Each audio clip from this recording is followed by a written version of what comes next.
I have a half-acre garden. It's quite large, and I grow all different types of plants, fruit trees, annual and perennial vegetables, skincare plants, even flowers. And amongst all of those different types of plants, I also use various types of beds to grow them in. But I don't think that I've ever spoken to you about my rationale for choosing each one, the pros and cons. And I think that this would really help you, especially if you are looking at different growing spaces around your garden and are not quite sure how to proceed. So I'm going to go through the 3 main types of beds that I use here in the garden, why I chose them, and how you can use them too.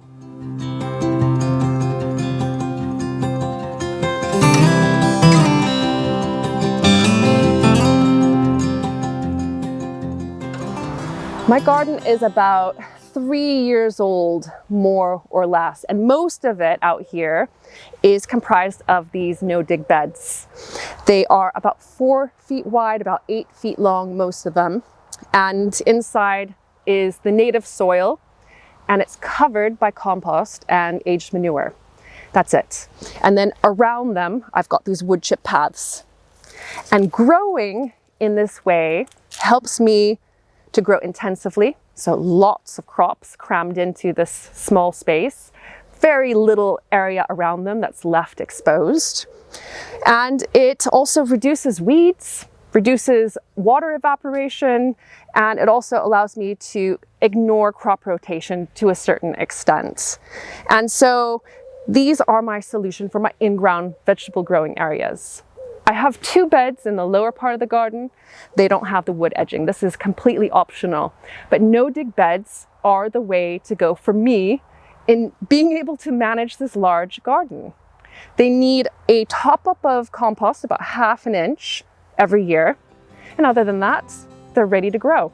In-ground gardens are the cheapest way to grow a vegetable garden. You can use the native soil available to you with added supplements such as manure, compost, and fertilizer. My style of in-ground beds are a little pricier to build because I use wooden edging and often purchase the compost that I need to top them up. You can make your own though, and the wood edges are not necessary. I think that they're helpful for when you're gardening on a slope since they keep the compost mulch from eroding downhill. Most no-dig beds in more level gardens don't use them.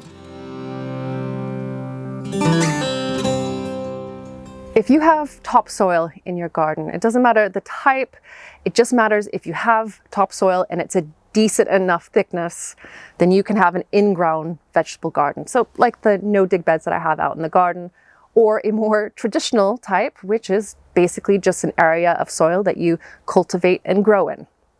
However, if you are in a new build property, or you're like me and you have an area that is completely filled with rubble, no topsoil at all really to work with, then growing in that can be challenging because it's really poor nutrients.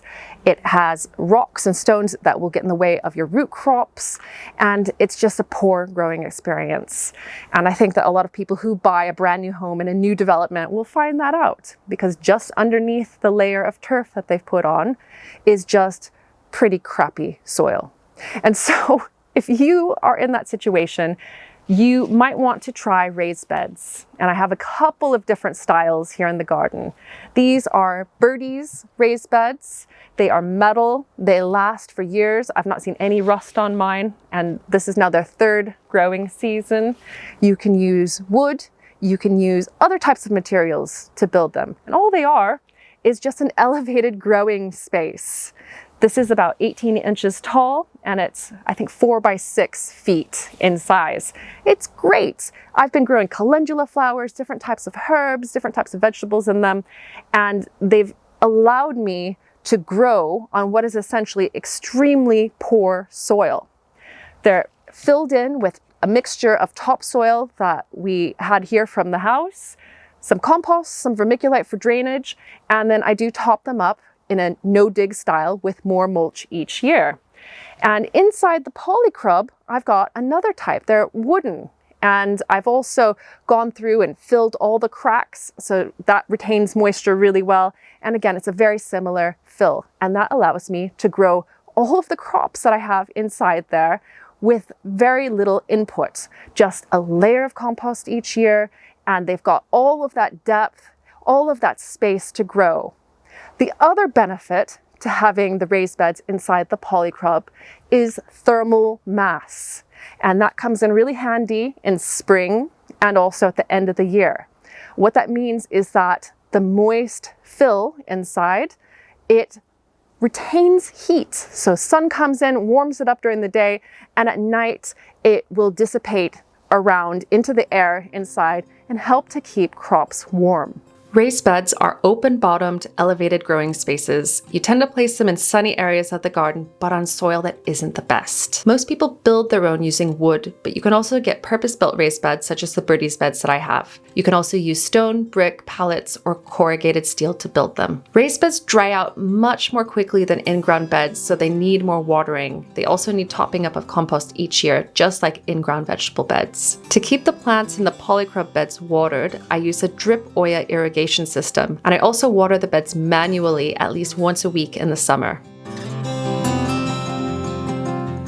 Even though I have a lot of in-ground vegetable beds and raised beds, I also grow a lot of plants in pots and containers, and I've got all different styles, all different sizes. I absolutely love them, and these are all together because I've just gone through and trimmed and pruned them and changed out the potting mix, which I tend to do every few years just to keep the nutrient levels up and to keep the plants inside happy. So why do I grow in these? Well, I've got challenging plants like peppermint and other types of mint that if I put them into a bed or directly out into the ground somewhere in the garden, they'll just take over. I've also got plants that are a little bit particular about temperature. So in the winter time, I can take all of my containers and put them in the polycrop or the greenhouse, someplace under cover to protect them. And if you live in a really hot climate, so you get really hot summer temperatures, it's the same thing. You can take your plants that maybe like it a little bit more temperate and put them in a shadier place where you can keep a closer eye on them. And if you are renting, these are brilliant because you can grow a garden on your balcony, on a decking area, anywhere, and then take them with you. Also, if you're in a home that only has a deck or a paved patio, this is probably the only way that you can grow. I have lots of these types of pots, so lots of ceramic pots. I've got fabric pots. I even have large veggie pods, which are containers, but they kind of create a mini raised bed on your deck. Highly recommend them. I love growing in my veggie pods. So there's a lot of sizes, a lot of different ways to grow in containers. And I have got tons of information here on the channel on how to make certain types of containers and also how to take care of them. Containers are a practical and attractive way to grow plants pretty much anywhere. You can use small pots, recycled containers, vertical planters, mini raised bed containers, and even make your own using pallet wood. Containers need even more watering than raised beds, and you should not use topsoil or garden soil when you fill them due to its propensity to dry out. That means an added cost in filling them with potting mix, which should really be changed out at least every 3 years. I love my containers and I have many of them, but they're all near the house so that I can take care of them better.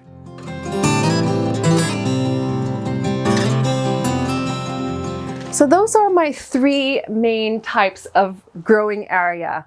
I've got my in-ground no-dig beds, I've got raised beds, I've got the ones that are here inside the polycrop, the Veggies beds outside, and various containers. And choosing the type of growing space for my plants comes down to the plant itself. Is it going to be invasive if I put it directly in the ground, like mint and lemon balm? Or is the area that I want to grow, does it have enough topsoil? Does it have enough sun? Am I going to be able to manage the area easily? All of these things come into play. And every garden, I think, is different because you do have to consider each of these in order to be successful in growing what you want to grow. And even if there are challenges like climate, you can use a different type of growing space like containers to enable you to grow what you want and then protect the plants when it gets a little bit too harsh for them. So lots and lots of different ideas here. And I'm also curious to know how you grow your garden.